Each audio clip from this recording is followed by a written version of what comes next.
அஸ்ஸலாமு அலைக்கும். இது பார்ட் 2 வீடியோட பார்ட் 3 கன்டினியூஷன் vlog தான் பார்க்க போறீங்க. ஃபிஷ்க்கு மசாலா அப்ளை பண்ணி மேரினேஷனுக்கு வச்சதுக்கப்புறம் ஃபிஷ்ஷுமே ஃப்ரை பண்ண ஸ்டார்ட் பண்ணியாச்சு. அதுக்கப்புறம் சிக்கனுமே ஃப்ரை பண்ணியாச்சு. பெப்பர் சிக்கனுமே ரொம்பவே நல்லாயிருக்கும். குஷ்கா தால் ஃப்ரை, சிக்கன் பெப்பர் ஃப்ரை எல்லாமே, ஃபிஷ் எல்லாமே சூப்பராக லஞ்ச் சாப்பிட்டு முடிச்சுட்டு ஈவினிங் போல் எங்கள் சிஸ்டர்லாம் மெஹந்தி போட்டு விட்டாங்க.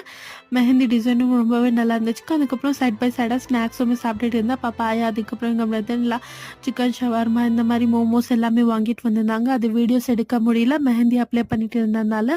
அதுக்கப்புறம் பார்த்தீங்கன்னா ஈவினிங் போல் எங்கள் பாபி பார்த்தீங்கன்னா இது உளுந்து வடை செஞ்சுருந்தாங்க. அதுவுமே சாப்பிட்டு முடிச்சு நைட்டு டின்னருக்கு பார்த்தீங்கன்னா ஹஸ்பண்டு பெப்பர் சிக்கன், அதுக்கப்புறம் ப்ரோஸ்ட் சிக்கன் எல்லாமே வாங்கிட்டு வந்திருந்தாங்க. எங்கள் வீட்லேயுமே பார்த்தீங்கன்னா சப்பாத்தி, சிக்கன் கிரேவி, தால், ஒயிட் ரைஸ் எல்லாமே குக் பண்ணிட்டோம். இன்னைக்கான டே ரொம்பவே சூப்பராக போச்சு. பிடிச்சிருந்தா லைக் பண்ணிக்கோங்க. நீங்கள் நம்ம சேனலுக்கு புதுசாக இருந்தீங்கன்னா சப்ஸ்கிரைப் பண்ணிவிட்டு பெல் நோட்டிஃபிகேஷன் ப்ரெஸ் பண்ணிடுங்க.